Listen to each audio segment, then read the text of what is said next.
Selamat pagi. Assalamualaikum warahmatullahi wabarakatuh. Salam damai sejahtera untuk kita semua pada pagi hari ini. Yang terhormat, Ibu Ida Nuriatin Vinahari, Sekretaris Direktorat Jenderal Ketenagalistrikan, Koordinator Humas dan Layanan Informasi Publik, Mas Pandu Satria Jati. Selamat pagi, Mas Pandu. Subkoordinator Pelayanan Informasi Publik, Mbak Anggita. Selamat pagi, Mbak Anggita. Ya, masih cerah ini ya. Pagi hari ini sangat cerah.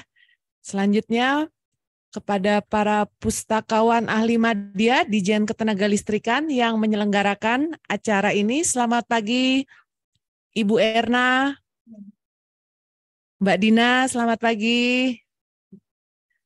Saya juga ingin menyapa teman-teman yang hadir dalam webinar kali ini, baik yang hadir di ruang Gatrik Perpustakaan pada pagi hari ini secara offline maupun yang secara online melalui Zoom Cloud Meeting. Apa kabar semuanya? Semangat pagi! Aduh, kurang kenceng ini suaranya. Semangat pagi! Mantap! Terima kasih telah mengikuti acara pada pagi hari ini. Tonton terus ya sampai selesai karena ada hadiah untuk peserta dengan pertanyaan yang terbaik. Puji syukur kita panjatkan kepada Tuhan Yang Maha Esa, karena atas berkat rahmat dan hidayahnya, kita diberikan kesehatan dan kesempatan sehingga pada hari ini, Jumat 21 Juli 2023, kita bisa mengadakan acara bedah buku Battle Series Batch 2 pada tahun 2023 ini yang diselenggarakan oleh Perpustakaan Direktorat Jenderal Ketenagalistrikan. Perkenalkan, saya Ilda Agnes, analis hukum ahli muda yang akan memandu jalannya acara bedah buku Battle Series Batch 2 pada pagi hari ini.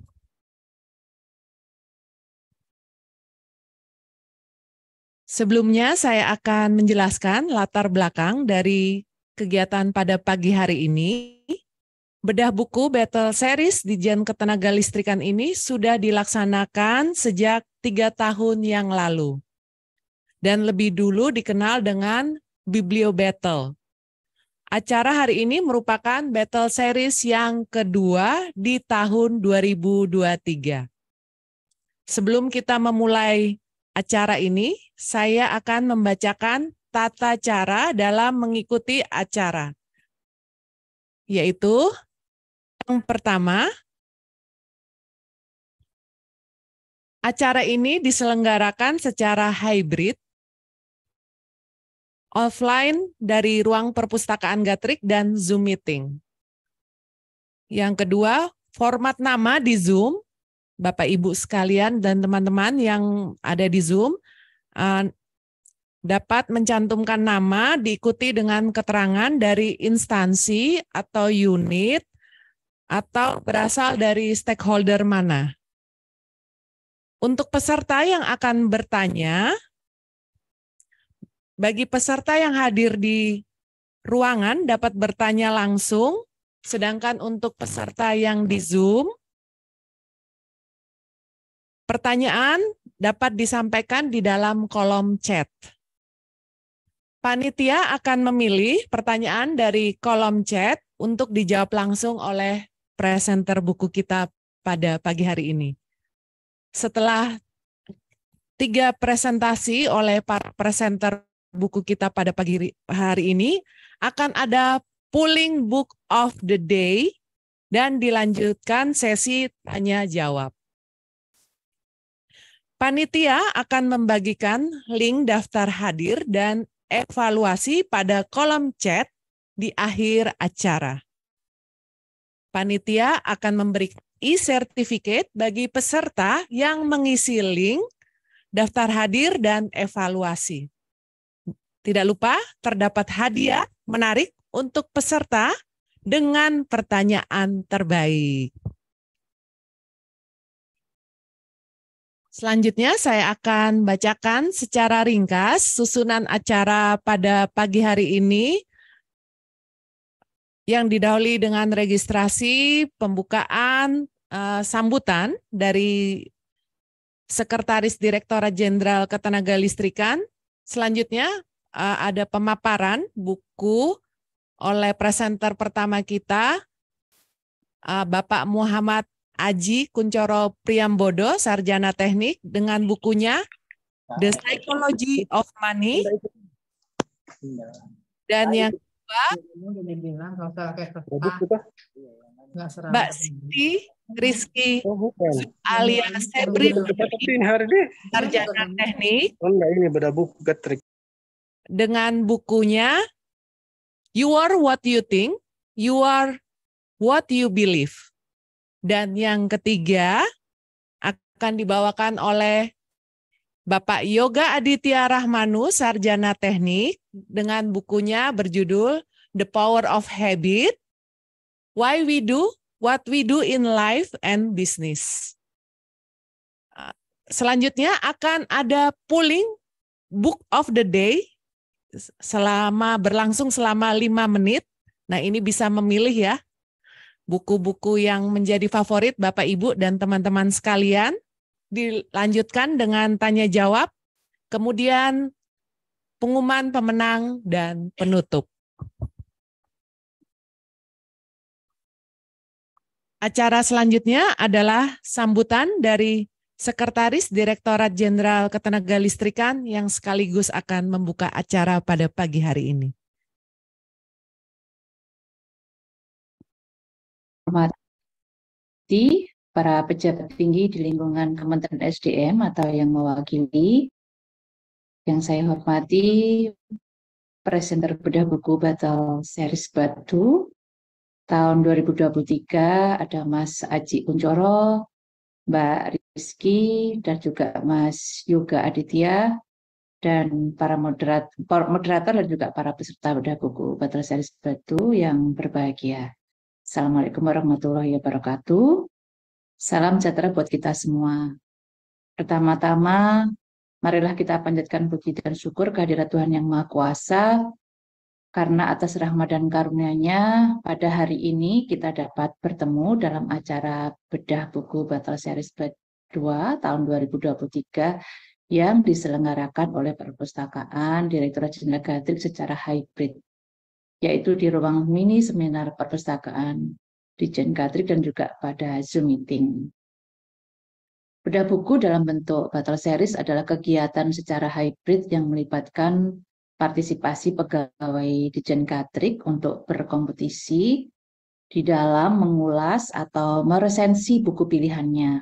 Kegiatan ini merupakan bagian dari forum literasi yang rutin diselenggarakan oleh Perpustakaan Direktorat Jenderal Ketenagalistrikan. Buya Hamka pernah berkata, membaca buku-buku yang baik berarti memberi makanan rohani yang baik. Kegemaran membaca buku bukan hanya menambah pengetahuan bagi akal pikiran, namun juga mampu mengisi ruang di hati.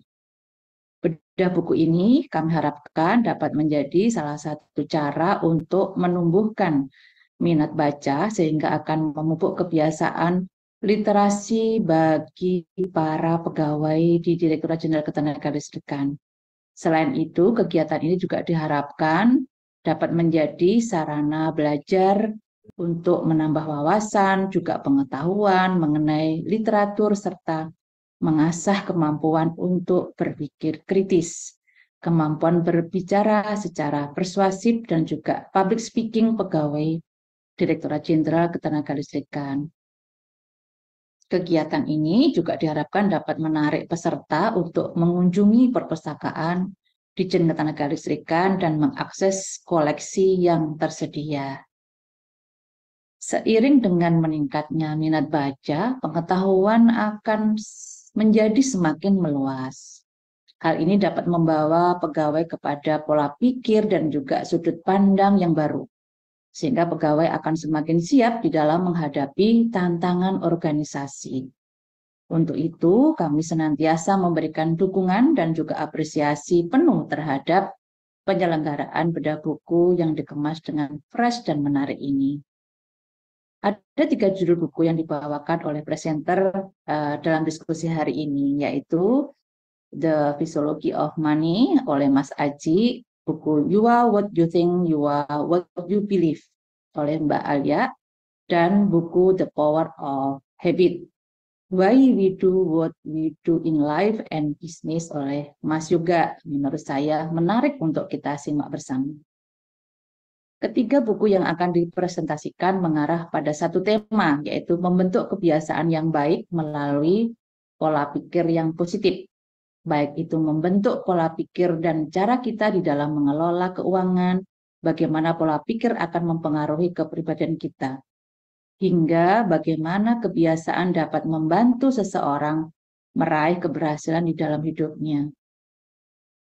Kami mengucapkan terima kasih kepada para narasumber pembedah buku hari ini, Mas Aji, Mbak Alia, dan juga Mas Yoga atas kesediaannya berbagi pengetahuan pada hari ini ya. Semoga kita juga mengucapkan terima kasih juga kepada kesediaan moderator dan juga para peserta yang meluangkan waktunya untuk menghadiri bedah buku kali ini. Selamat berdiskusi dan semoga kegiatan ini dapat memberikan manfaat bagi kita semua. Kira-kira itu yang bisa saya sampaikan. Sekali lagi terima kasih kepada seluruh peserta, moderator maupun narasumber. Wassalamualaikum warahmatullahi wabarakatuh. Terima kasih Ibu Ida Nuryatin Vinahari atas dukungannya melalui sambutan dan sekaligus membuka acara pada pagi hari ini. Selanjutnya, kepada ketiga presenter buku akan memaparkan buku pilihannya. Sebelumnya, saya akan menceritakan sedikit ya tentang apa itu bedah buku Battle Series ini. Kegiatan ini terinspirasi dari Biblio Battle, merupakan permainan mengulas buku di depan audiens dengan durasi yang terbatas. Ulasan disampaikan secara lisan mengenai isi buku yang paling menarik sehingga audiens tertarik untuk mengetahui isi lengkap dari buku yang dimaksud. Kegiatan ini dikembangkan oleh Graduate School of Informatics, University of Kyoto, Jepang. Manfaat kegiatan ini adalah meningkatkan literasi dan minat baca, berbagi pengetahuan, dan juga mengasah keberanian dalam kemampuan public speaking. Nah, sekarang kita akan masuk ke sesi utama, yaitu presentasi buku oleh presenter buku dengan durasi masing-masing 10 menit. Untuk itu dipersilahkan kepada 3 presenter buku kita pagi ini untuk menempati kursi yang telah disediakan. Silakan Mas Aji, Mbak Alia, Mas Yoga untuk maju ke depan.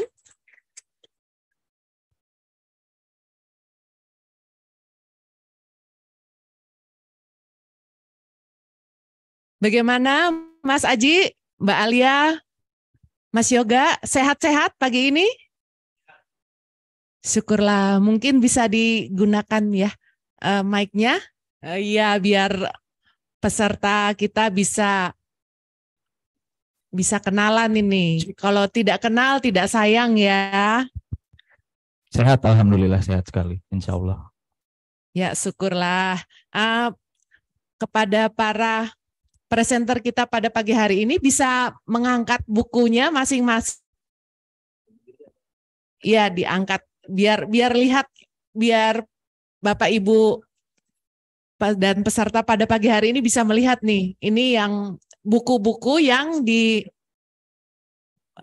buku-buku Ini buku-buku yang bisa dibaca oleh Bapak Ibu nanti setelah kita bawakan acara ini, mungkin tertarik untuk dibaca. Terima kasih ya Mas Aji, Mbak Alia, Mas Yoga sudah menyempatkan waktunya di tengah-tengah kesibukan ya, ini orang sibuk semua nih. Coba tanya kemarin dari mana nih?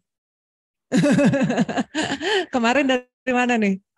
Oh, jangan malu dong. Memang sibuk, ya kan? Tapi hebat ya, mereka di tengah-tengah kesibukannya masih sempat untuk membaca buku, bahkan membagikan apa nih isi buku tersebut. Oke, selanjutnya kita mulai ya acara pada pagi hari ini. Dimulai dari Mas Muhammad Aji Kuncoro, Priambodo Sarjana Teknik, silahkan untuk maju ke depan, boleh atau bebas mau lebih rileks ya. Mungkin di depan ya, biar dilihat itu Bapak Ibu pesertanya, biar lihat ini Mas Aji ini kayak apa sih orangnya, ganteng kan? Iya, ganteng. Ya. Mas Muhammad Aji Kuncoro Priambodo, Sarjana Teknik, adalah Inspektur Ketenagalistrikan Ahli Pertama, Direktorat Teknik dan Lingkungan Ketenagalistrikan, lulusan dari Sarjana 1 Teknik Tenaga Listrik ITB Bandung. Judul buku yang akan dibawakan pada pagi hari ini, The Psychology of Money. Waktu dan kesempatan kita berikan kepada Mas Aji. Silahkan Mas Aji. Ya, baik Mbak Hilda Agnes, terima kasih.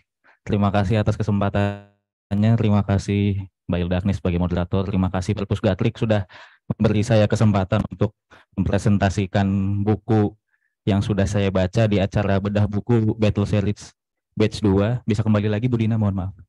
Iya, jadi perkenalkan lagi, nama saya Muhammad Aji Kuncoro Priambodo, saya Inspektur Ketenagalistrikan Ahli Pertama, sekarang bertugas di Direktorat Teknik dan Lingkungan Ketenagalistrikan. Hari ini saya akan mencoba sedikit mengulas buku, karena waktunya sangat terbatas, sedikit saja yang saya ulas, buku The Psychology of Money, pelajaran abadi mengenai kekayaan, ketamakan, dan kebahagiaan. Lanjut Bu Dina. Ya, ini sekilas tentang bukunya, ditulis oleh Morgan Housel, yang saya baca ini buku versi terjemahan bahasa Indonesia, diterjemahkan oleh Zia Ansor, diterbitkan oleh penerbit Baca, dan cetakan ke-63 bulan April tahun 2023. Jadi saya baru juga bacanya di bulan Mei kemarin kalau nggak salah. Jumlah halamannya sekitar 21 plus 238. Baik, kita mulai saja. Nah, ini kutipan dari kata pengantarnya ya Bapak Ibu. Jadi ditulis sama si Morgan Housel ini, dia bilang bahwa mengelola uang dengan baik itu tidak ada hubungannya dengan kecerdasan kita, dengan kecerdasan Anda, dan lebih banyak berhubungan dengan perilaku Anda. Makanya yang dia sebut adalah, kenapa sih bisa kayak gini? Karena menurut dia pengelolaan uang itu bukan hard skill, melainkan soft skill gitu. Jadi makanya dia sebut soft skill itu adalah psychology of money atau psikologi keuangan. Seperti itu. Lanjut. Nah, dan dia bilang juga bahwa yang namanya uang itu adalah pertunjukan terbesar di bumi. Kenapa bisa kayak gitu? Ini ada dua buah foto ya Bu, ada Bapak Ibu. Jadi ada dua foto kakek-kakek dan juga bapak-bapak yang bisa kita lihat perbedaannya ya Bu, Bapak Ibu ya. Jadi kalau misalkan dilihat kakek-kakek ini, dilihat dari pakaiannya, dilihat dari mungkin perawatan kulitnya atau perawatan rambutnya, kelihatan lah bahwa kakek-kakek ini kakek-kakek yang biasa aja gitu. Terus yang di sebelah kanan itu bapak-bapak yang pakaiannya eksekutif banget lah, ada jas, ada kemeja yang rapi, ada dasi, sampai ke potongan rambutnya, sisiran rambutnya itu sangat klimis banget gitu Bapak Ibu. Mungkin Bapak Ibu mungkin sudah punya first impression yang sama dengan saya gitu, bahwa pasti Bapak yang sebelah kanan nih sukses banget nih, Bapak yang sebelah kiri ya biasa-biasa aja lah gitu. Mungkin bisa kita telusuri ya Bu ya, Bu Dina. Nah, ini namanya Richard Fuscon yang tadi itu, yang bapak-bapak dengan jas eksekutif ini. Jadi dia lulusan MBA Harvard. Dia pekerjaannya itu dia sebagai eksekutif di Merrill Lynch. Merrill Lynch itu adalah anak perusahaan dari Bank of America yang menangani divisi investasi. Dia itu eksekutif di sana. Jadi udah dibilang bos-bosnya bos lah gitu. Jadi kalau di Indonesia tuh bosnya Bank Indonesia kali ya kayak gitu. Nah, terus dia karirnya sangat cemerlang sampai dia masuk ke tahun 1991 tuh dia masuk ke Cranes 40 Under 40. Kalau misalkan Forbes tuh ada 30 Under 30, ini ada Cranes 40 Under 40. Luar biasa sekali Bapak Ibu. Pada tahun 2000 saking suksesnya, uangnya banyak sekali, saking suksesnya karirnya, cemerlang sekali, dia pada tahun 2000 tuh memperluas rumahnya yang seluas 1.600 meter persegi Bapak Ibu. 1.600 meter persegi, 11 kamar mandi, 2 kolam, dan 7 garasi. Luar biasa sekali Bapak Ibu. Tapi, lanjut dulu Nak. Pada tahun 2008 dia dinyatakan bangkrut. Pada saat krisis keuangan di Amerika Serikat. Sampai tahun 2014, dia itu harus menyerahkan asetnya yang dia renov itu pada tahun 2000 ke badan lelang karena dia tidak bisa melunasi utang-utangnya. Ternyata dia itu bangun rumahnya itu pakai utang Bapak Ibu. Cicilan. Walaupun kita tahu dia penghasilannya pasti besar sekali, dong, nggak masalah cicilannya. Dia itu bos-bosnya Bank of America lah bisa dibilang kayak gitu. 2014 tuh dia ngembaliin aset itu, masuk berita gede-gedean di Amerika Serikat. Beberapa bulan setelahnya ada berita besar lagi Bapak Ibu. Lanjut.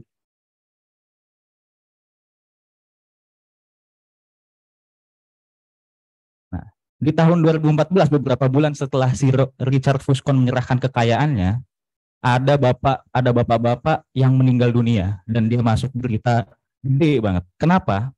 Karena dia itu hidupnya sebagai lulusan SMA, pekerjaannya sebagai mekanik, petugas SPBU, dan petugas kebersihan. Kan kalau misalkan dilihat, oh biasa aja lulusan SMA, pekerjaannya mekanik, petugas SPBU, petugas kebersihan. Banyak kan maksudnya tetangga kita yang kayak gitu, umum sekali gitu kita lihat. Cuma yang bikin gue jadi menghebohkan ada dia meninggal, itu tuh harta kekayaannya ditaksir 8 juta US dollar pada saat dia meninggal. Dan pada saat dia meninggal itu dia mewariskan 1,2 juta US dollar kepada perpustakaan setempat dan 4,8 juta US dollar kepada rumah sakit setempat di lingkungan dia di tempat tinggal. Ternyata yang dia lakukan adalah selama dia hidup, selama dia bekerja, dia punya gaji, walaupun gajinya sedikit, dia selalu sisihkan dan dia selalu tabung di saham blue chip. Saham blue chip itu saham yang perusahaan yang kinerjanya sudah pasti teruji gitu Bapak Ibu. Misalkan seperti Unilever. Kalau misalkan di Indonesia bank yang sudah banyak peminatnya lah seperti BCA, BRI, BNI dan lain-lain. Seperti itu Bapak Ibu. Dia selalu menyisihkan gajinya sedikit itu dan ditabung di sana. Nah itu. Lanjut. Sebelumnya, mohon maaf. Nah, ini ada kutipan lagi di buku ini. Jadi dia bilang kekayaan adalah mobil mewah yang tak dibeli, berlian yang tak dibeli, arloji yang tak dikenakan, pakaian yang tak dipakai, penerbangan kelas 1 yang tak dinaiki. Maksudnya apa ya? Maksudnya kalau misalkan kita tahu orang kaya kan pasti mobilnya mewah, punya berlian, arlojinya dipakai, bukan cuma dikenakan, arlojinya arloji mewah. Pakaiannya yang tak dipakai, bukan cuma dipakai pakaiannya, pasti kan pakaiannya yang bagus-bagus, yang mewah-mewah, dan penerbangan kelas 1 yang tadi naiki. Pasti orang kaya itu bisa beli first class, business class, dan lain-lain. Tapi maksudnya apa Bapak Ibu? Jadi kalau misalkan kita lihat nih Bapak Ibu, kalau misalkan lihat ada temennya yang beli mobil baru, apa yang Bapak Ibu pikirkan? Pengen, apalagi? Pasti ada yang mikir kan, wah orang kaya nih. Iya kan? Pasti ada yang mikir kayak gitu. Tapi Bapak Ibu, mungkin itu bisa jadi benar. Bisa jadi dia kaya, bisa jadi dia ngutang, kita nggak tahu. Tapi yang jelas, dengan orang itu beli mobil, seharga 200 juta misalkan, yang sudah pasti adalah kekayaannya berkurang sebesar 200 juta.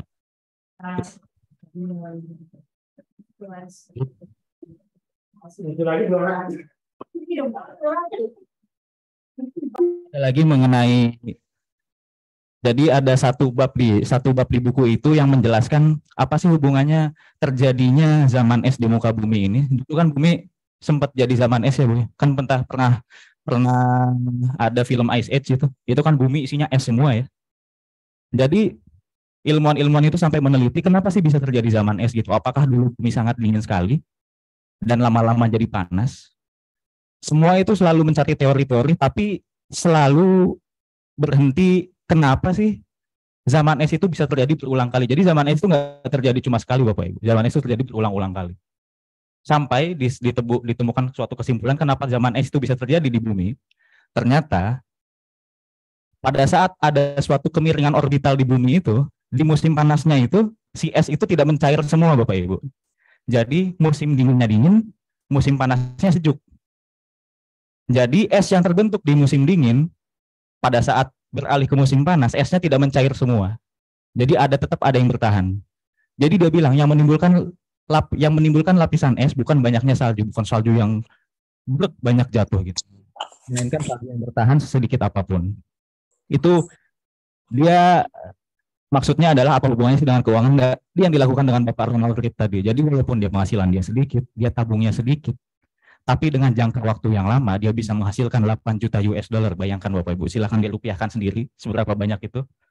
Itu yang dia lakukan adalah menumpuk salju yang sedikit itu, sesedikit apapun dia pertahankan sampai jadinya lapisan es, yaitu uang sebesar 8 juta US dollar yang bisa bermanfaat kepada lingkungannya dan sekitarnya serta keluarganya sendiri Bapak. Lanjut. Baik Mas Aji, waktunya tinggal 52 detik. Siap. Lagi. Terima kasih. Ya ini ada sarannya. Saran ini kita langsung lompat aja ke saran yang disarankan oleh penulis buku ini. Jadi ada beberapa saran. Yang pertama, rendah hati ketika keadaan baik, prestasi ketika keadaan buruk. Jadi maksudnya kalau misalkan rezeki kita lagi bagus, jangan langsung sombong gitu. Bisa jadi kita cuma beruntung seperti itu Bapak Ibu. Terus yang kedua, kurangi ego, tambah kekayaan. Sama kayak yang tadi, jangan banyak-banyak belanja, tambah kekayaan. Intinya kayak gitu. Lalu kelola uang Anda agar bisa tidur nyenyak di malam hari. Mungkin Bapak Ibu pengen punya tujuan keuangan yang berbeda-beda. Mungkin Bapak Ibu punya kekayaan yang berbeda-beda. Mungkin pengen punya ini, pengen punya itu, pengen punya uang segini, pengen punya uang segitu. Tapi yang jelas, saran ini sangat universal. Di mana kalau pengen Bapak Ibu punya tujuan keuangannya adalah yang ini, supaya Bapak Ibu bisa tidur nyenyak di malam hari. Kurang lebih seperti itu. Lalu menabung tidak perlu alasan khusus dan ketahui apa yang Anda lakukan dengan uang Anda. Seperti itu Bapak Ibu, terima kasih. Sekian dari saya karena waktunya sudah habis juga. Assalamualaikum warahmatullahi wabarakatuh. Baik, beri tepuk tangannya ya. Sangat menarik yang dibawakan oleh Mas Aji, sangat lengkap ya buku ini ya Bapak Ibu tentang Psychology of Money, bagaimana mengelola keuangan. Selanjutnya kita beralih kepada pemapar presenter buku kita yang kedua. Mbak Alia silahkan maju ke depan, mengambil posisi yang enak ya, yang nyaman. Mbak Siti Rizky Sulalia Sebriliani, Sarjana Teknik, merupakan perencana ahli pertama dari Direktorat Pembinaan Program Ketenaga Listrikan, lulusan dari Sarjana Teknik Elektro, Universitas Hasanuddin. Buku yang akan dibawakan, You Are What You Think, You Are What You Believe. Pada Mbak Alia, silahkan. Terima kasih Mbak Hilda. Terima kasih atas kesempatan yang telah diberikan. Assalamualaikum warahmatullahi wabarakatuh. Selamat pagi Bapak Ibu semuanya. Saya Alia dari Direktorat Pembinaan Program Ketenaga Listrikan. Hari ini saya akan mengulas buku yang berjudul You Are What You Think, You Are What You Believe. Hidup bahagia dengan berpikir dan berperasaan positif. Next, Mbak Dina. Sebelumnya saya akan membacakan deskripsi buku. Buku ini dikarang oleh Cahyo Satriawijaya dengan ketebalan buku sekitar 156 halaman dan diterbitkan oleh Bright Publisher. Buku ini merupakan buku cetakan yang ketiga pada tahun 2022 dan harganya sekitar rentang 50.000 sampai 60.000. Selanjutnya biografi penulis. Penulis bernama Cahyo Satriawijaya, berasal dari Jawa Tengah. Selain menulis, beliau juga seorang direktur solusi multidigital dan sebagai CEO Shira Media Group, salah satu penerbit di Yogyakarta. Buku-buku yang telah beliau tulis yang terkenal, Great Influencer, Seni Berbicara Berkomunikasi, Inspirasi Tanpa Menggurui, dan lain-lain. Alasan memilih buku ini. Saya memilih buku ini untuk direview, pertama karena judul buku yang menarik, yang membuat saya kira-kira bertanya apa kira-kira isi dari buku ini, sehingga saya memilih untuk buku ini untuk direview. Yang kedua, buku ini tidak terlalu tebal, sehingga ketika mudah untuk dibawa pergian dan menjadi bacaan yang ringan, terutama untuk orang yang mungkin kurang suka membaca atau yang baru mau mulai membaca. Yang ketiga, buku ini banyak memberi kalimat motivasi.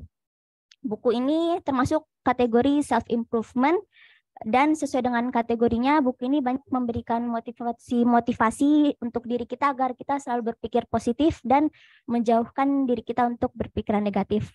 Dan yang terakhir, buku ini dalam setiap penjelasan dalam buku ini memberikan diselipkan dengan contoh kisah atau pengalaman baik dari penulis ini sendiri maupun tokoh-tokoh yang telah ada, sehingga apa yang ingin disampaikan oleh penulis dapat tersampaikan. Selanjutnya review singkat buku ini. Cahyo Satria Wijaya, penulis ini menyebutkan dalam bukunya bahwa segala sesuatu yang terjadi atas diri kita itu merupakan hasil dari apa yang kita pikirkan. Tubuh kita hanyalah menjalankan dari pikiran tersebut yang kemudian akan direspon dan alam semesta akan memberikan feedback yang sama dengan apa yang telah kita pikirkan. Pikiran ini terbagi menjadi dua, yaitu pikiran positif dan negatif. Pikiran positif ini merupakan sesuatu hal atau kejadian yang dialami oleh seseorang menjadi baik karena orang tersebut berpikiran positif. Sedangkan berkebalikan dengan pikiran yang negatif, orang yang memiliki pikiran negatif memandang suatu hal dengan kecurigaan yang luar biasa dibandingkan dengan orang yang selalu berpikiran positif.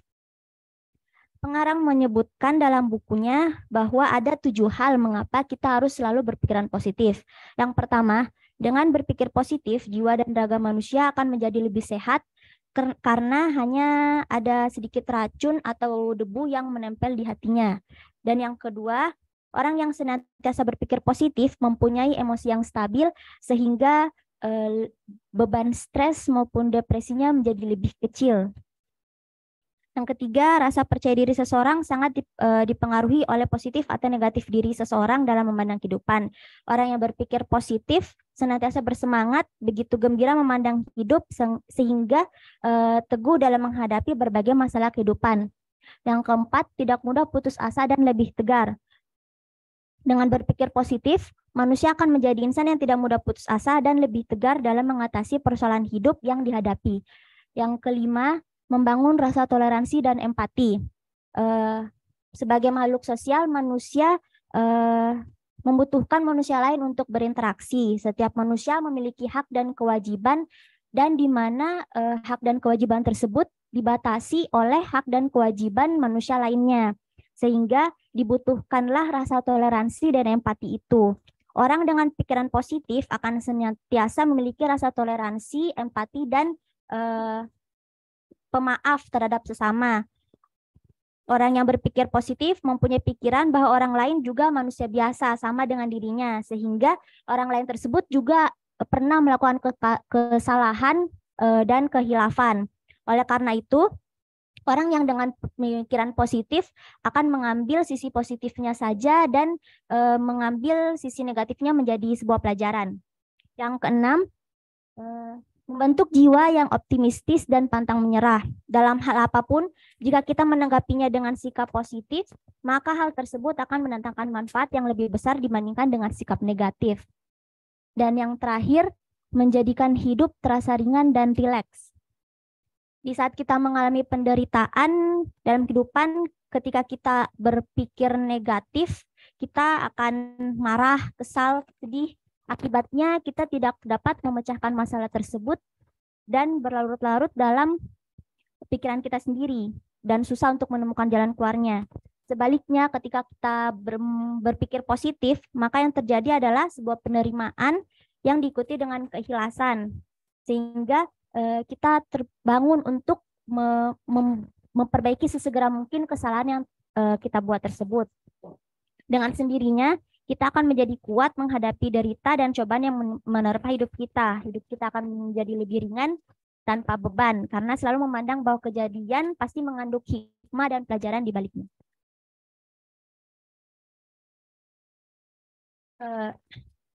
Sesuai judul buku ini, You Are What You Think, You Are What You Believe. You are what you think, Anda adalah apa yang Anda pikirkan, maka Apa yang Anda pikirkan itulah yang akan terjadi. Dan you are what you believe, Anda adalah apa yang Anda percayai. Oleh karena itu, kalau kita yang tanamkan ke dalam pikiran kita setiap hari adalah hal-hal yang negatif, maka dampaknya pasti akan merusak pikiran yang positif, maka apa yang akan terjadi kepada kita tentunya hal-hal yang positif juga. Sekian dari saya. Lebih dan kurangnya mohon dimaafkan. Terima kasih. Terima kasih Mbak Alia. Bukunya sangat menarik ya.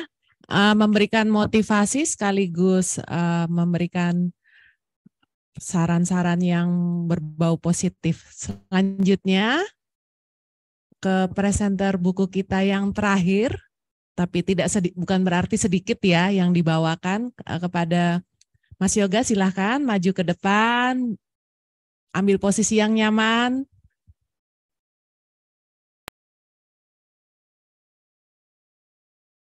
Ya, presenter buku ketiga kita pada hari ini yaitu Mas Yoga Aditya Rahmanu, Sarjana Teknik,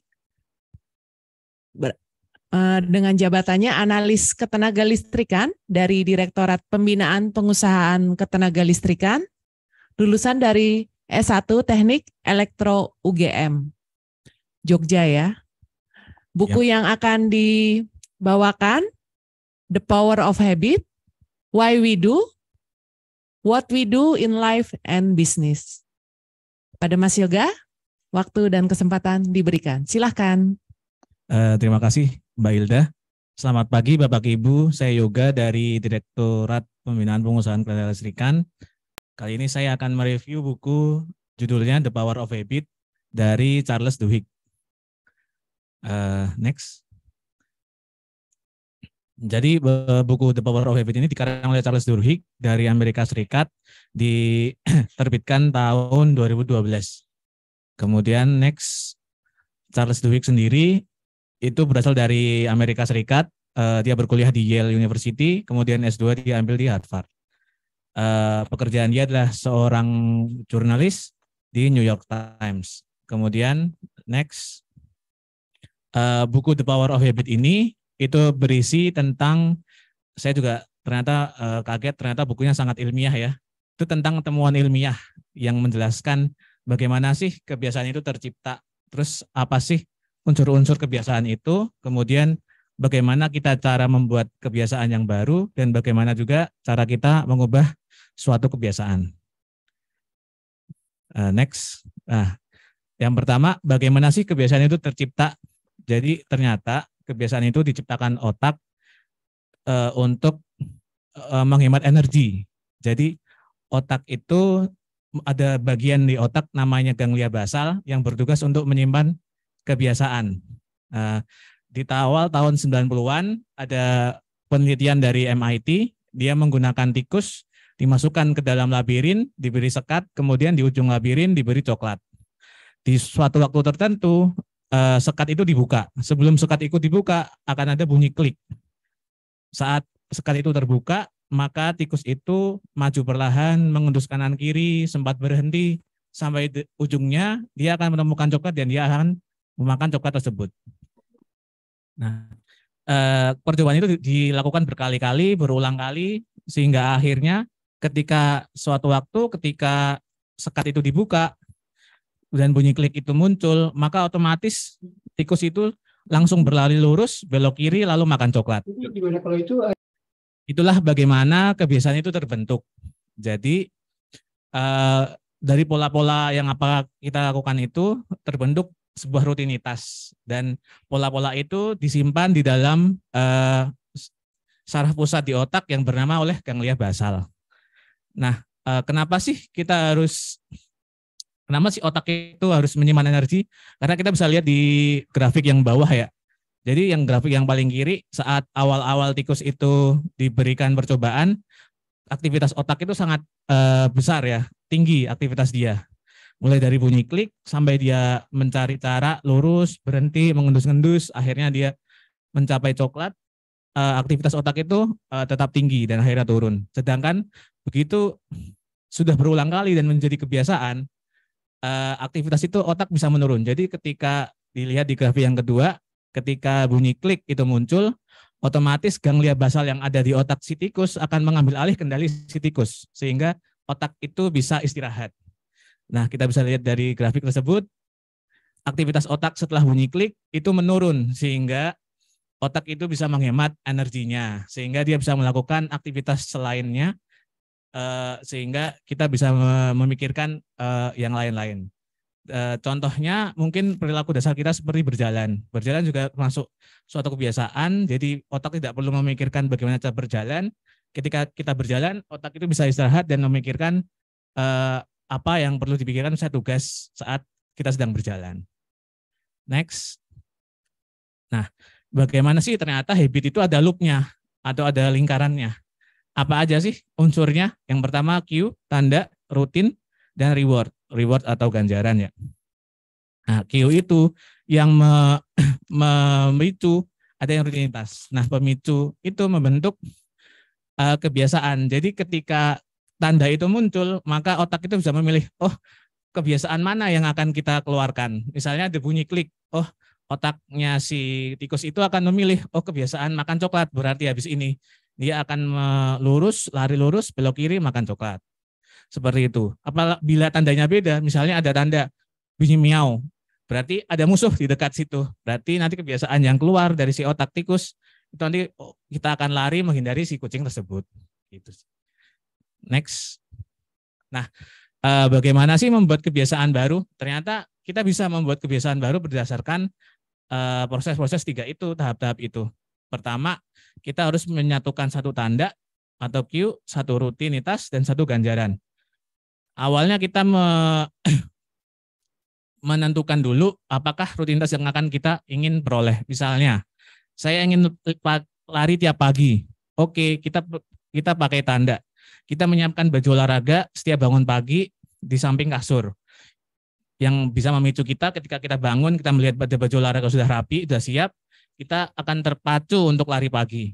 Kemudian kita akan lari pagi, dan kita bisa tentukan rewardnya. Oh, setelah olahraga saya ingin merasakan banyak endorfin yang keluar dari tubuh saya, sehingga saya merasakan happy, saya menyatakan lebih tenang gitu.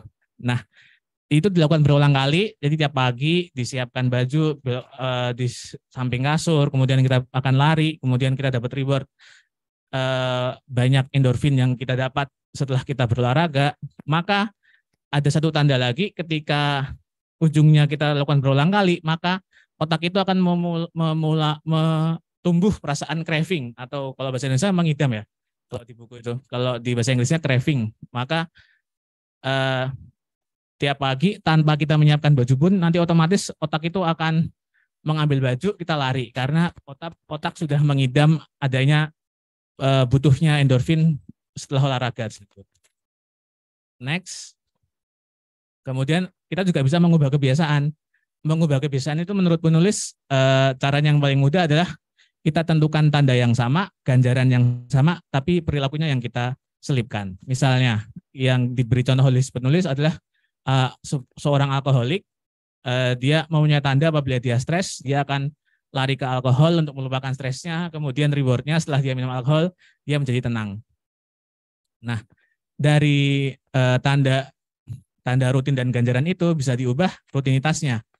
Maka dia mencari tahu, oh ketika saya stres itu adalah tanda saya harus minum alkohol. Oke, saya ganti, ketika saya butuh relaksasi, saya jalan keluar menuju ke forum diskusi orang-orang alkoholik yang di sana dia bisa curhat, bisa mengatakan apa adanya sehingga dia rileks. Lama-kelamaan yang awalnya dia stres, dia menuju ke alkohol, akan berubah. Dari awalnya dia menuju alkohol, dia akan menuju ke forum-forum di mana dia dapat curhat, dapat ketemu teman-teman baru, dan dia akan mendapatkan reward yang sama, yaitu relax. Next. Nah, keunggulan buku ini, proses terbentuknya kebiasaan dibedah dengan titik. Mulai dari bagaimana kerja otak itu bekerja, kemudian contoh kasus bagaimana perubahan itu bisa bermanfaat bagi masyarakat dan juga perusahaan. Kemudian yang kedua, dia juga dikemas dalam bentuk serangkaian cerita yang baik.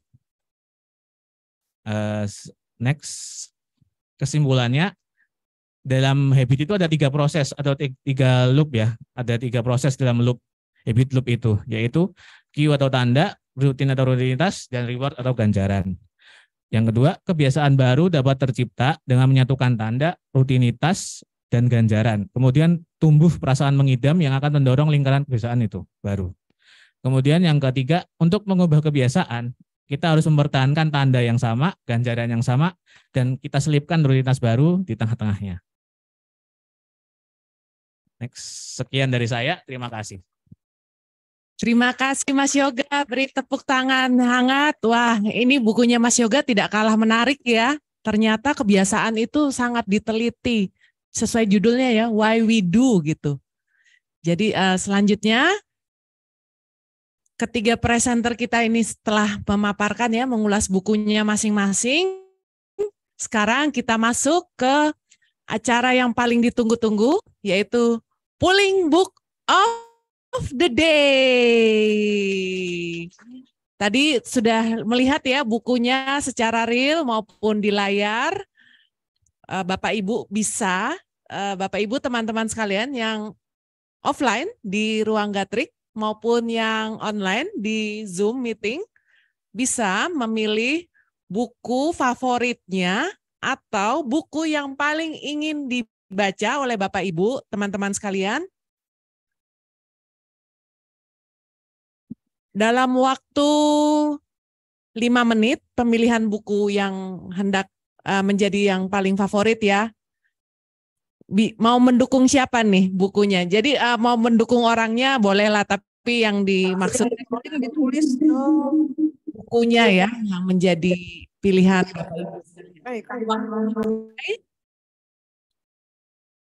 Selanjutnya kepada para presenter buku kita pada pagi hari ini, boleh tahu bukunya diketahui dari mana nih?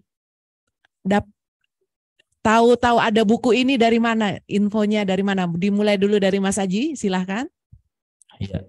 Kalau saya dari lagi scroll Instagram, ada Instagram Bapak-Bapak ID. Kalau Bapak Ibu tahu ya, Instagram Bapak-Bapak ID itu suka ngasih saran-saran, rekomendasi barang, rekomendasi buku, rekomendasi alat bersih-bersih. Nah itu salah satunya lewat di feed saya ini, Psychology of Money. Katanya waktu itu dia bilang bakal mengubah cara pandang kita terhadap uang gitu setelah kita baca buku ini. Ternyata betul kayak gitu. Ya, ternyata gitu zaman now banget ya Instagram. Selanjutnya Mbak Alia, dari mana nih dapat info buku ini? Jadi untuk battle buku ini kebetulan saya termasuk baru untuk membaca buku. Oh, oke. Jadi, New beginners ya.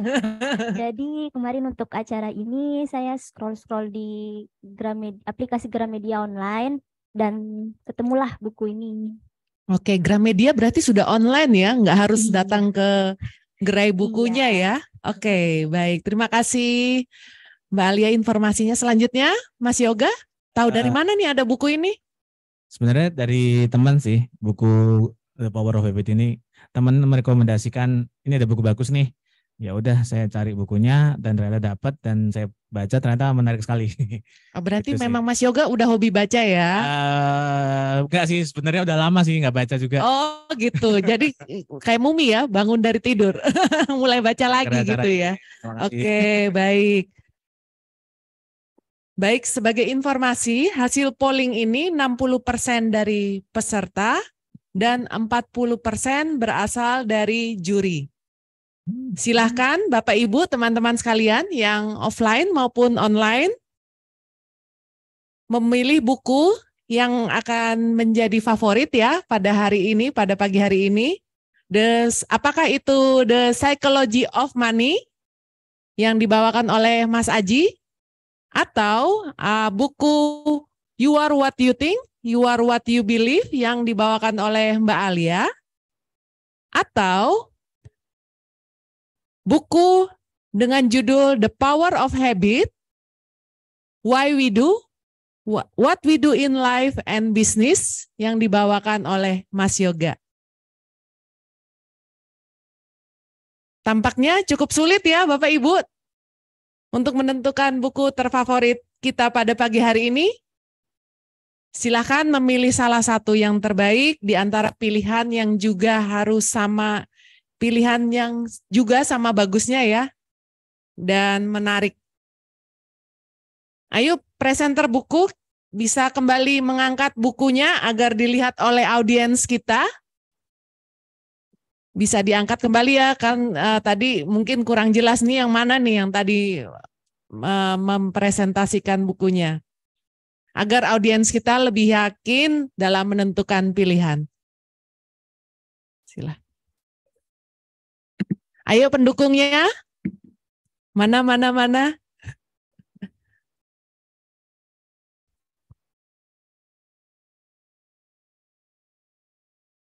Ya, selanjutnya sambil menunggu hasil, kita masuk ke dalam sesi tanya jawab. Sekarang kita kasih kesempatan dulu kepada Bapak Ibu teman-teman sekalian yang hadir secara offline di gedung Perpustakaan Gatrik pada pagi hari ini. Silakan Bapak Ibu yang ingin bertanya dapat unjuk jari, unjuk tangan. Wah, sudah ada ini. Silakan maju Ibu. Atau ada yang mengantar membantu memberikan mic ya kepada penanya kita pada pagi hari ini. Sudah ada nih yang unjuk jari. Silakan sebut nama dari unit mana dan ditujukan pertanyaannya kepada siapa dan bukunya apa ya. Baik, terima kasih. Silakan. Terima kasih Ibu MC. Saya ingin menanyakan, saya dari Sekretariat Jenderal Tenaga Listrikan. Saya ingin menanyakan kepada Mbak Alia mengenai psikologi of tadi. Kepada Mas Aji ya mungkin ya? Bukan. Mbak Alia. Oh, Mbak Alia. You are what you think and you are what you believe. Ya. Itu kan mengenai positif ya Mbak ya. Iya. Kita berpikir itu positif. Jika kita berpikir positif tetapi hasil negatif itu bagaimana Mbak sikapnya? Gitu aja. Ya, maaf dengan Ibu Tri Mulyanti, maaf. Ya, Ibu Tri Mulyanti menanyakan kepada Mbak Alia. Ya, silakan Mbak Alia langsung dijawab. Interaksi aja ya. Ya, terima kasih Bu Tri atas pertanyaannya. Jadi dalam buku ini selain kita diajak untuk berpikir positif, kita juga diajak bagaimana cara untuk menyikapi ketika kita tertimpa kesusahan dengan berpikir positif. Dengan dampak negatif, hasil negatif ya, dengan hasil negatif. Jadi ketika kita mengalami kesusahan ataupun hal-hal yang negatif, kita harus tetap berpikir positif terhadap kejadian tersebut. Soalnya ketika kita tetap dengan menanggapinya dengan pikiran negatif, kita bakalan terpuruk dan tidak bisa maju. Jadi kita hanya bisa kesal, marah dengan hasil yang kita dapatkan. Ketika kita berpikir positif, pasti ada sesuatu hal yang bisa kita ambil hikmahnya sehingga membuat kita bermotivasi untuk mencobanya kembali dan insya Allah akan berdampak positif. Jadi intinya tetap ini ya, tidak patah semangat ya. Tetap tidak menyerah. Iya, walaupun tadi dia udah pikiran positif nih Mbak Alia, tapi tiba-tiba kok jelek hasilnya gitu kan Mbak Tri. Terus tapi tetap harus positif ya walaupun positif, demikian. Ya. Baik Mbak Alia, terima kasih. Beri tepuk tangan ya. Selanjutnya kepada peserta yang offline di Gedung Perpustakaan Gatrik ini, silahkan yang ingin bertanya lagi. Kalau pertanyaannya bagus dapat hadiah menarik loh. Ayo.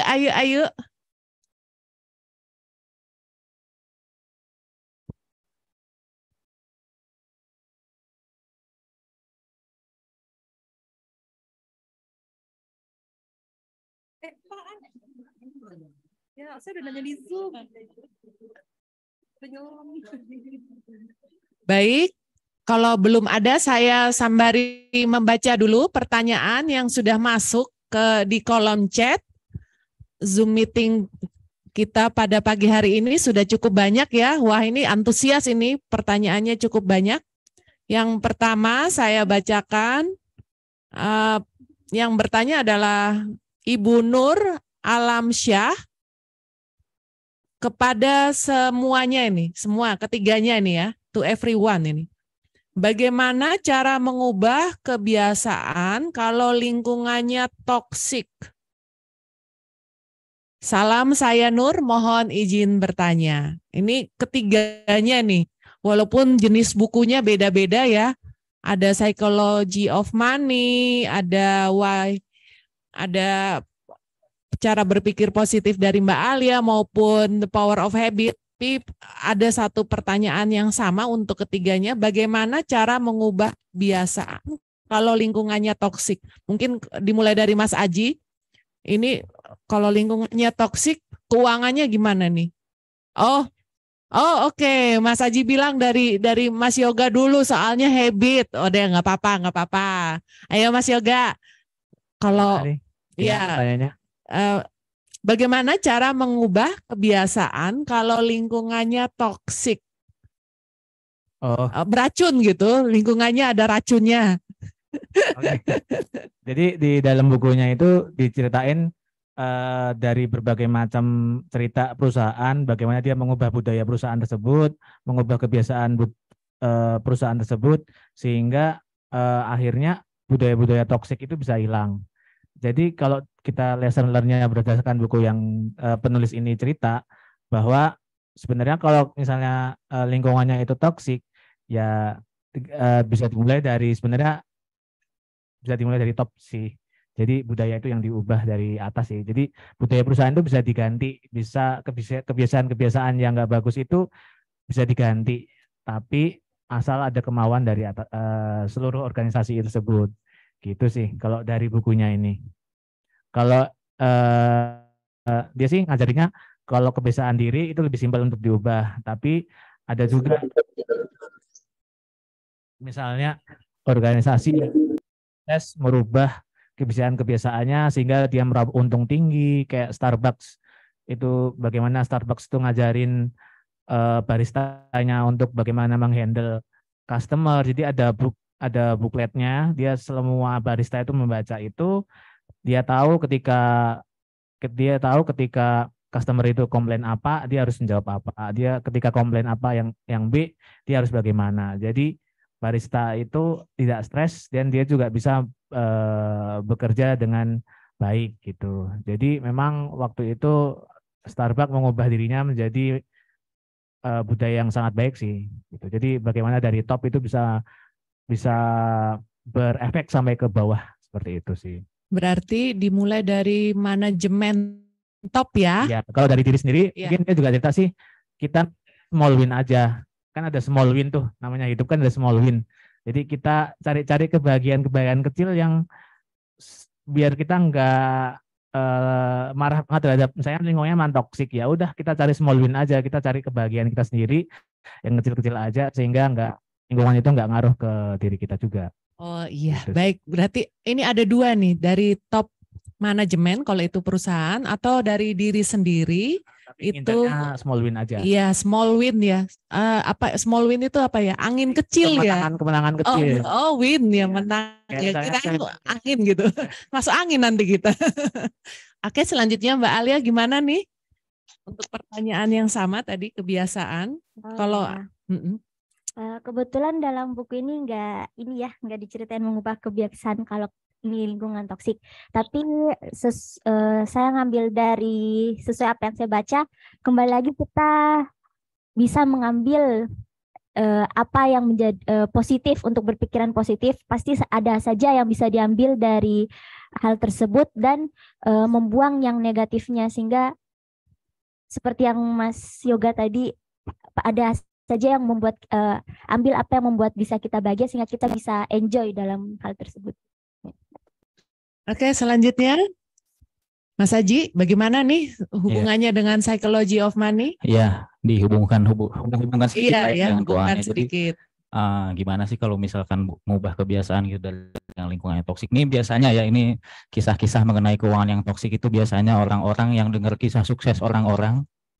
Misalnya contoh lah Indra Kents gitu ya, yang tiba-tiba dia jadi miliarder gitu, yang katanya 1 miliar murah banget katanya gitu kan. Tiba-tiba banyak iklannya dia. Orang-orang jadi mereka tuh nggak sadar mereka teracuni sama iklan-iklan yang kayak gitu. Padahal dia dan Indra Kents itu walaupun misalkan kita nggak tahu dia menipu lah ya, Indra Kents itu menipu. Padahal udah jelas dia dan Indra Kents itu berbeda gitu. Dia latar belakangnya berbeda, sumber dayanya berbeda, dan tujuannya juga berbeda. Tapi dia itu mencoba menerapkan permainan yang sama, Bapak Ibu. Jadi yang dia bilang itu nabungnya di binomo lah kayak gitu, main-main binomo waktu itu. Nah, sampai ternyata ada satu juga yang ternyata berbeda gitu. Ternyata Indra Kents itu nipu, dia yang ditipu gitu. Itu kan memang sudah jelas-jelas itu teracuni ya Bapak Ibu. Maksudnya kembali lagi ke saran yang tadi yang ditulis oleh penulis tadi. Kalau misalkan masalah keuangan, balik lagi ketahui permainan yang ada mainkan gitu. Jangan lihat orang mainin apa, karena semuanya sudah jelas berbeda dan yang utamanya adalah tujuannya pasti sudah jelas berbeda Bapak Ibu. Kayak gitu. Oke, terima kasih Mas Aji. Menarik ya, know you what you play ya. Oke, selanjutnya ada pertanyaan, ini banyak sekali, beberapa banyak pertanyaan. Saya coba memilih, nanti kalau bisa dibacakan semua, kalau tidak nanti mungkin bisa disusulkan melalui email ya. Selanjutnya dari Ibu Hana Wijoyo, pertanyaannya ditujukan kepada Bapak Aji. Apakah di buku tersebut diberikan contoh persentase pembagian yang sebaiknya kita sisihkan, misalnya untuk investasi, konsumsi, apakah ada penjelasannya seperti itu? Berapa sih persentasenya, berapa sih 10% atau 50%? Nah, mungkin demikian. Mas Aji silahkan.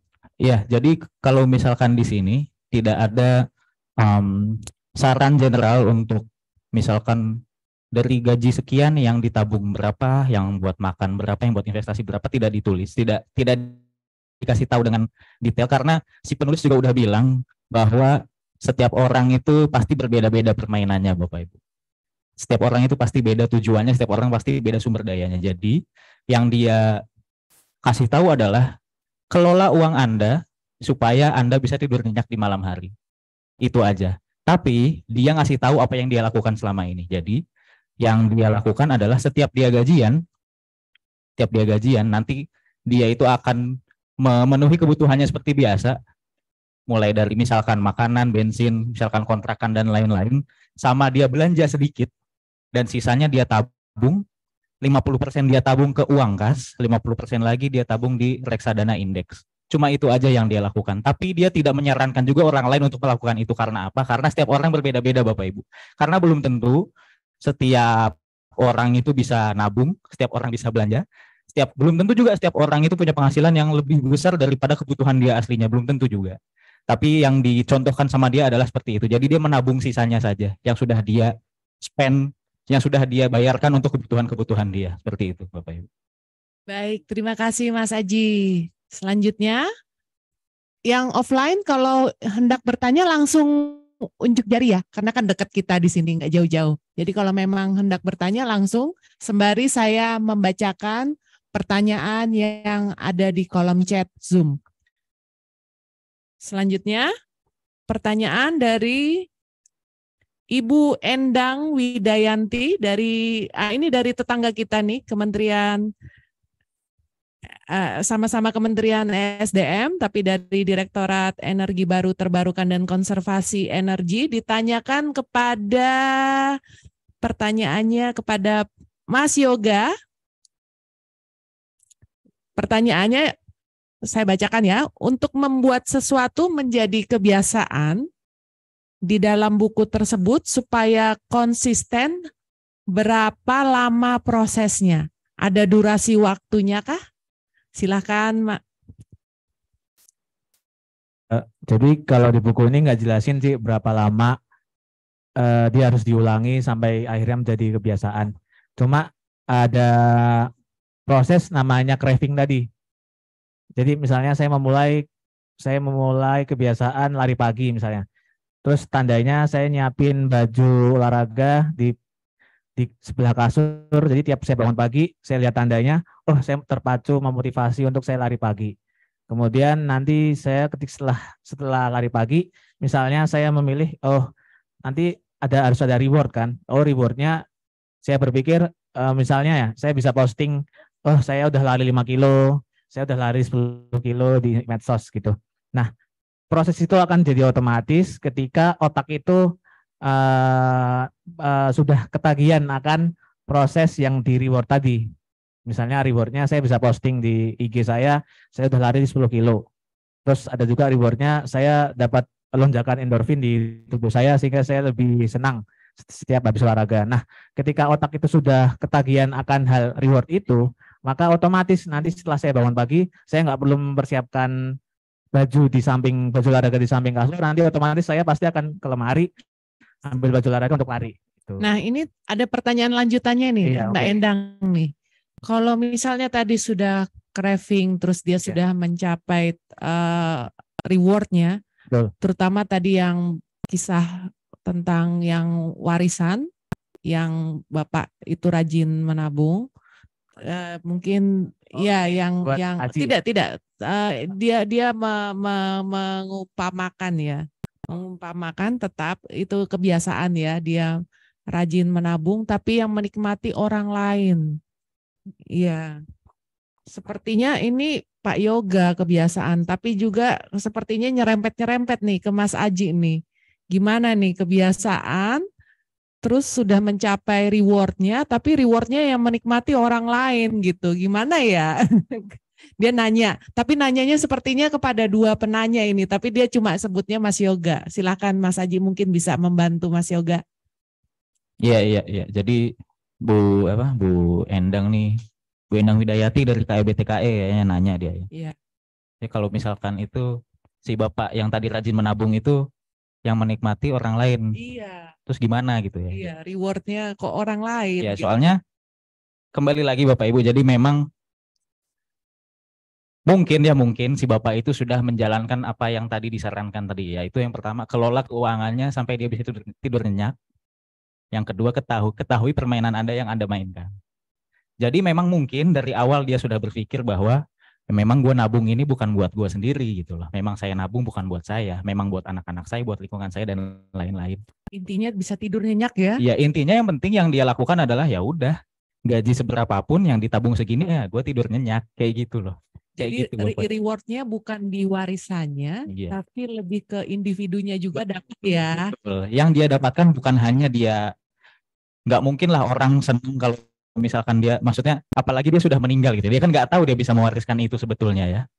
Dia kan sudah tidak ada di sini. Cuma yang kemungkinan yang terjadi adalah dengan dia kayak gitu, dia sudah bisa tidur nyenyak Bapak Ibu. Kayak gitu. Wah mantap ini, ternyata 2 buku bisa di battle ya.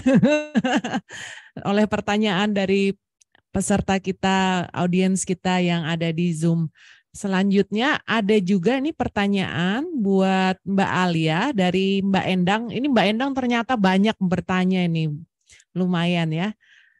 Pertanyaannya, you are what you think, you are what you believe. Itu contoh nyatanya seperti apa ya Mbak Alia? Nah ini minta contoh nyata nih, realnya nih. Ya, terima kasih atas pertanyaannya.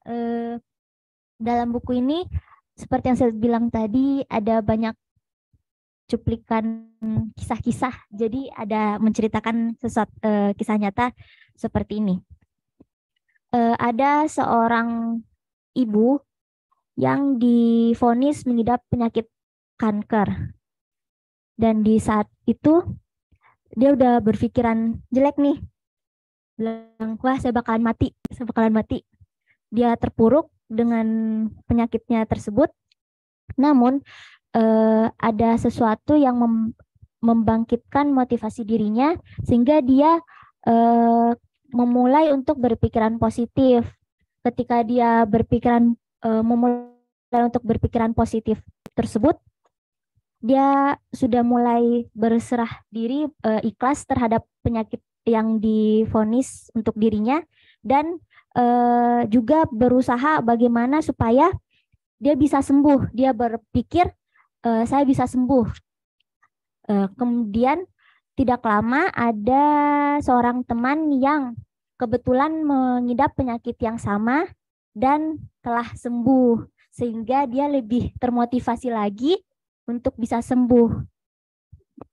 Oke, Jadi menarik itu, ya Mas. Mbak Alia, ini Iya. sering terjadi dalam kehidupan sehari-hari kalau pikiran kita positif dalam kondisi sakit berat, apalagi ada contoh ya yang orang sehatnya jadi terdorong juga nih, sehat juga seperti itu.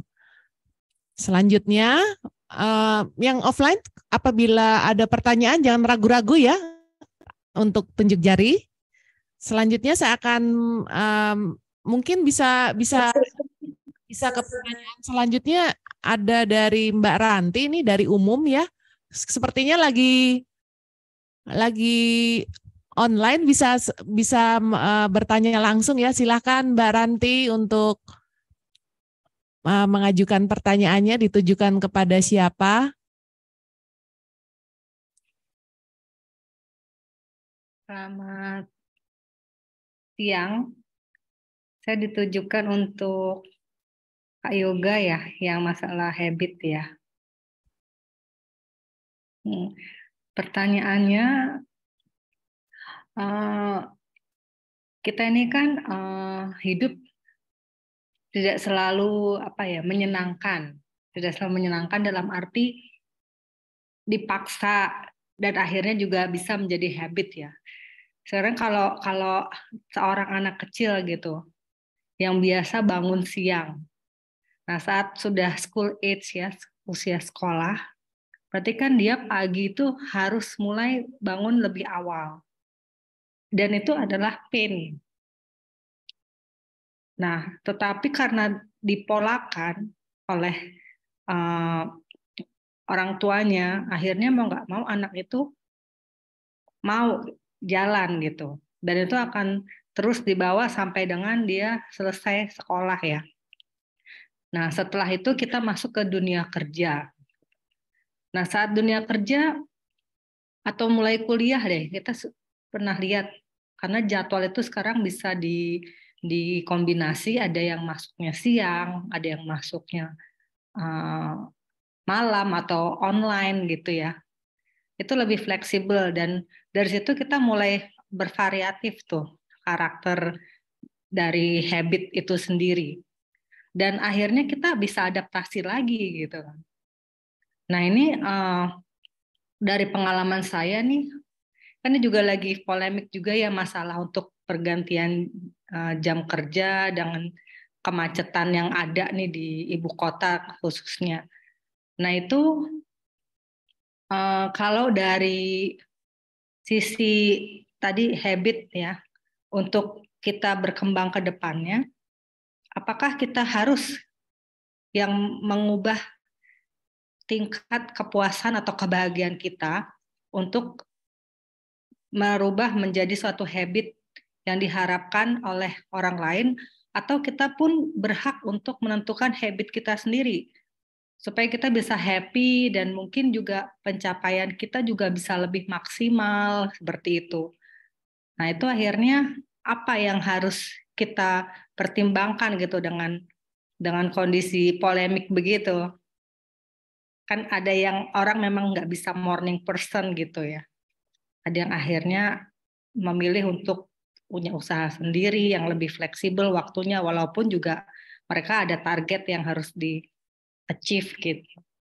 Itu aja sih Mas Yoga. Terima kasih.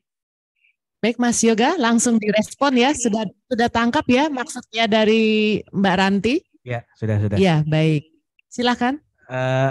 Jadi kalau di buku ini sih penulis itu ada 3 proses tadi ya, mulai dari tanda, rutinitas, dan reward. Memang yang bisa kita ubah itu yang memang di dalam kuasa kita gitu.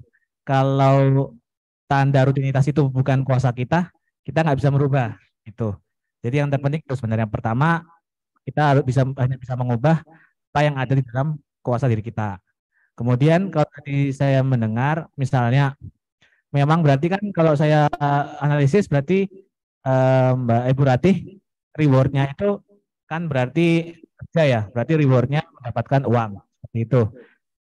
Nah, tadi kalau sesuai teori dari buku ini, berarti untuk mengubah kebiasaan, misalnya apabila rewardnya mendapat uang, ya mungkin rutinitasnya perlu diselipkan rutinitas yang baru. Misalnya awalnya memang mendapatkan uang hanya dari kantor ini yang memang punya berbagai macam peraturan yang kita nggak bisa kuasai kan, kita di luar kuasa kita harus manut terhadap peraturan itu gitu. Jadi kalau yang menurut saya, kalau dari siklus tadi ya mungkin bisa diselipkan rutinitas baru, mungkin menambah yang rewardnya menambah pemasukan, contohnya mungkin ada sampingan di tempat lain atau sebagainya berikut sebagai tersebut. Jadi kalau dalam teori ini yang bisa kita ubah adalah rutinitasnya, reward tetap, tanda tetap, rewardnya mendapatkan uang. Berarti kan rewardnya tetap nih mendapatkan uang. Rutinitasnya yang bisa kita ubah. Kalau misalnya memang tidak puas dengan rutinitas yang kita kerjakan sehari-hari, kita bisa mencari rutinitas yang lain yang rewardnya sama, yaitu mendapatkan uang.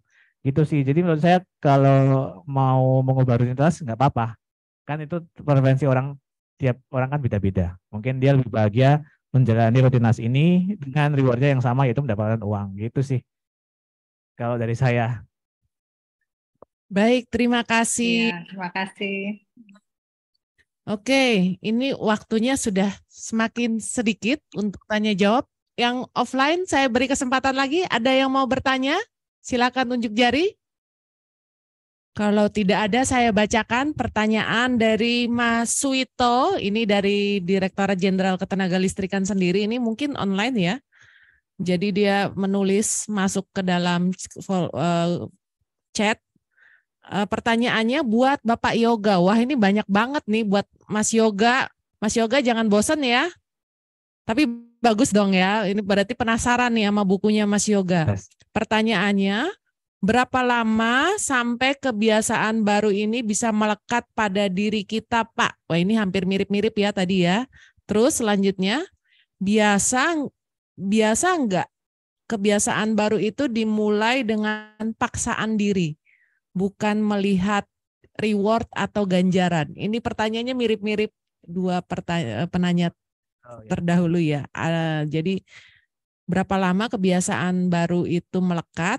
Terus biasa enggak itu dimulai dengan paksaan diri, bukan melihat rewardnya? Tadi kan Mas Yoga ini rewardnya. Sama sih dari jawabannya tadi, bahwa waktunya itu kalau di buku ini tidak jelaskan. Cuma begitu otak itu ketagihan akan rewardnya itu, maka itu akan jadi otomatis. Nah kalau paksaan itu pasti, misalnya di depan tadi tanda yang saya perlukan, misalnya nyiapin baju olahraga di samping kasur, itu kan sebenarnya memaksa. Ketika kita bangun, kita memaksa melihat, oh baju olahraga udah rapi nih, ayo lari gitu, biar memaksa kita untuk menjalani rutinitas lari pagi. Jadi paksaannya tetap dari diri sendiri ya. Tapi yang membuat otak itu akan menentukan, oh ini kebiasaan ini harus kita simpan, itu rewardnya tadi. Jadi misalnya rewardnya setelah lari pagi kita dapat endorfin, nah nagih kan, kita senang setelah olahraga itu dapat endorfin, kita senang, kita bahagia. Nah nanti otak tuh menentukan, ini rutinitas ini worth it nggak untuk diterusin tiap hari. Kalau otak udah ngidam, oh iya sih ini kalau kita happy terus habis olahraga, kayaknya rutinitasnya ini worth it buat kita simpen, akhirnya jadi kebiasaan gitu sih. Jadi kalau rewardnya nggak bikin otak itu merasa itu worth it untuk diteruskan, nggak bakal jadi kebiasaan. Oh, seperti itu ya. Jadi paksaannya jadi nggak paksaan lagi ya. Lama-lama ya. Lama-lama otak sendiri yang pengen reward itu. Oke, baik. Demikian Mas Suito. Selanjutnya, sayang sekali pertanyaannya sesi tanya jawab sudah berakhir. Kami minta ya closing statement ini dari presenter buku kita dengan bukunya ya. Kira-kira boleh satu patah, dua patah kata, atau mau nyanyi juga boleh. Ya, tentang bukunya, tentang bahwa pengaruhnya kepada Mas Haji, Mbak Alia maupun Mas Yoga. Silahkan satu patah, dua patah katanya. Dimulai dari Mas Yoga. Singa ya. Ya jujur Saya sebenarnya baca terakhir buku itu 2-3 tahun yang lalu lah. Saya mulai rajin baca bukunya itu 2-3 tahun yang lalu. Terus setelah itu nggak pernah baca buku lagi. Nah, gara-gara acara ini tuh ternyata saya mulai baca buku lagi dan ternyata saya dapat spark dalam diri yang pengen baca buku lagi terus gitu. Jadi menurut saya sih bagus ya acaranya. Jadi saya jadi termotivasi untuk baca lagi karena ternyata ya buku yang saya baca juga banyak ilmunya, menarik. Jadi kayak spark dalam diri mulai ada lagi nih buat membaca next book gitu. Ya, terima kasih, bangkit lagi ya. Ya, selanjutnya Mbak Alia, sepatah dua kata patahnya untuk peserta kita. Ya, terima kasih. Closing statement dari saya, membiasakan diri untuk berpikir positif memang tidak mudah, namun ketika kita membiasakan diri untuk berpikir positif, insya Allah apa yang kita inginkan juga akan positif. Terima kasih.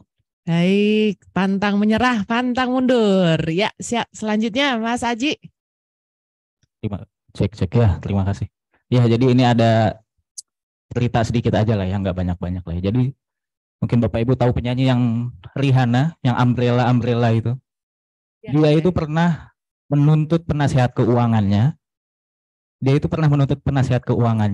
Kenapa? Karena penasihat keuangannya itu nggak ngasih tahu dia kalau dia belanja terlalu banyak. Pertanyaannya adalah emang orang itu nggak tahu kalau misalkan belanja itu ngurangin uang dia gitu ya. Dan ternyata memang banyak yang nggak tahu Bapak Ibu. Jadi mulai sekarang kurangin ego tambah kekayaan. Terima kasih Bapak. Mantap. Ini akan kaya nih kalau ngikutin Mas Aji nih kita. Boleh lah ya, kaya itu boleh, siapa yang melarang ya. Oke, selanjutnya jika teman-teman, Bapak Ibu, peserta yang offline maupun online di Zoom meeting, memiliki pertanyaan lanjutan atau tadi yang belum sempat saya bacakan, silahkan sampaikan melalui alamat email kepada masing-masing presenter. Tadi udah kenal ya, jadi yang tampil di layar bisa disampaikan kepada mereka. Pasti dibalaskan ya. Insya Allah dibalas katanya. Ya soalnya mereka sibuk juga sih, tapi pasti ya. Oke, selanjutnya kita sampai pada acara yang ditunggu-tunggu. Tadi sudah kita melalui polling book of the day. Sekarang saatnya untuk pengumuman pemenang bedah buku Battle Series batch kedua. Apakah buku The Psychology of Money, karangan Morgan Housel yang dibawakan oleh Mas Aji, atau buku You Are What You Think, You Are What You Believe, karangan Cahyo Satyawijaya yang dibawakan oleh Mbak Alia, atau buku dengan judul The Power of Habit, Why We Do What We Do in Life and Business, karya Charles Duhigg yang dibawakan oleh Mas Yoga.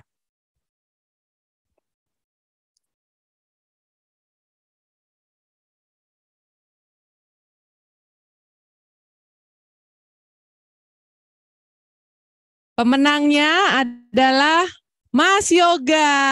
Selamat Mas Yoga. Waduh, ini yang dapat pertanyaan paling banyak gitu rupanya ya.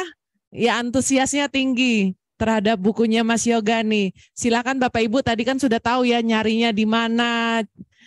Seperti itu. Selanjutnya saya juga sudah memperoleh nama dan pemenang bedah buku Battle Series batch 2 kali ini. Mohon maaf, saya sudah memperoleh nama untuk peserta dengan pertanyaan terbaik, yaitu Ibu Tri Wuryanti. Ibu Tri kemana ya? Ada kan ya? Ya. Selamat ya Bu Tri, nanti hadiahnya dapat menghubungi panitia melalui DM Instagram @perpus.gatrik.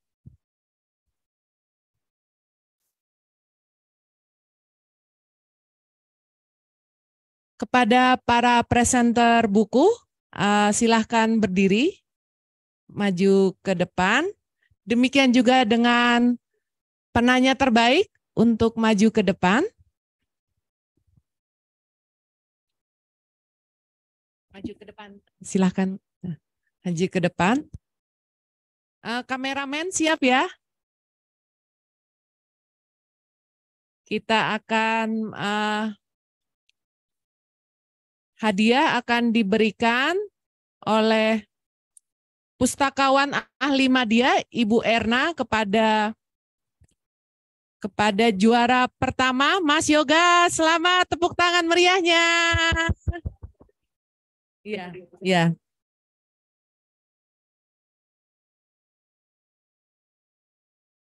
Terima kasih Bu Erna. Selanjutnya kepada para presenter buku kita yang sudah ikut berpartisipasi. Buku-bukunya bukan berarti nggak bagus ya, tetap bagus.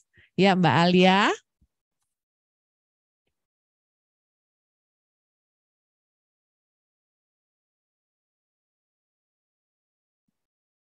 Terima kasih Mbak Alia. Selanjutnya oleh pustakawan ahli media Mbak Dina akan menyerahkan hadiahnya kepada Mas Aji.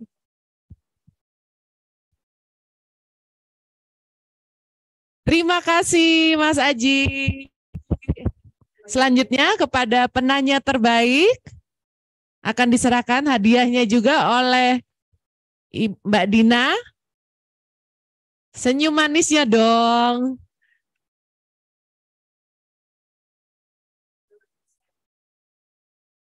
Terima kasih Ibu Tri. Foto bersama. Oh, saya juga dapat ternyata, saudara-saudara. Jadi malu, langsung di tempat, Bo. Wah, terima kasih Bu Erna. MC-nya nggak kalah nih, dapat juga. Iya. Ayo, oh bareng-bareng nih. Waduh, gimana nih? Banyak pegangannya saya. Bagus-bagus. Ya.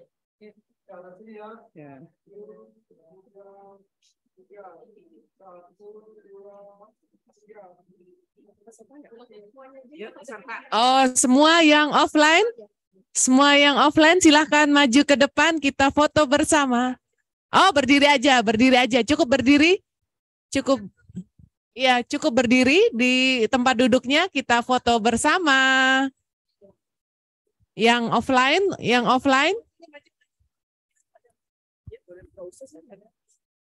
Pak, ini naik ke bangku biar semuanya dapat. Copot dulu Pak. Oh iya, naik ke bangku Pak. Yang offline bisa foto bersama.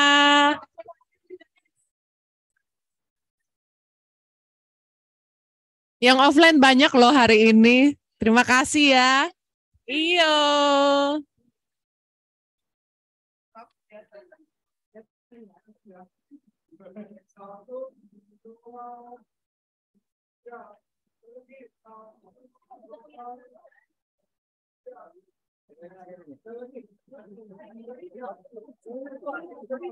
Gaya bebas. Gaya bebas.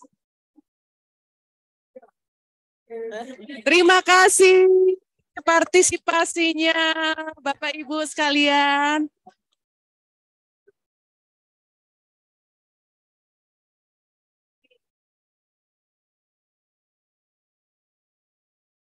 Kami ingatkan kembali Bapak Ibu, teman-teman sekalian, diharapkan untuk mengisi link form evaluasi dan daftar hadir yang sudah dibagikan oleh panitia di kolom chat. Kami informasikan pula, panitia akan memberikan e-sertifikat bagi teman-teman yang sudah mengisi form evaluasi. Jangan lupa untuk follow media sosial Perpustakaan Ditjen Ketenagalistrikan di Instagram @perpus.gatrik. Dan kalau ingin tahu isu terkini mengenai subsektor ketenagalistrikan, silakan follow media sosial Ditjen Ketenagalistrikan di Instagram dan Twitter @infogatrik serta Facebook Infogatrik. Harga pasar di atas neraca, dapat untung berjuta-juta. Ayo kawan kita membaca agar hidup dapat pelita. Saya Ilda Agnes mewakili panitia mengucapkan banyak terima kasih dan mohon maaf jika terdapat kekurangan dalam penyelenggaraan acara pada pagi hari ini. Tetap sehat, tetap semangat, dan semoga selalu sehat. Sampai bertemu kembali di Bedah Buku Battle Series Batch selanjutnya. Wassalamualaikum warahmatullahi wabarakatuh.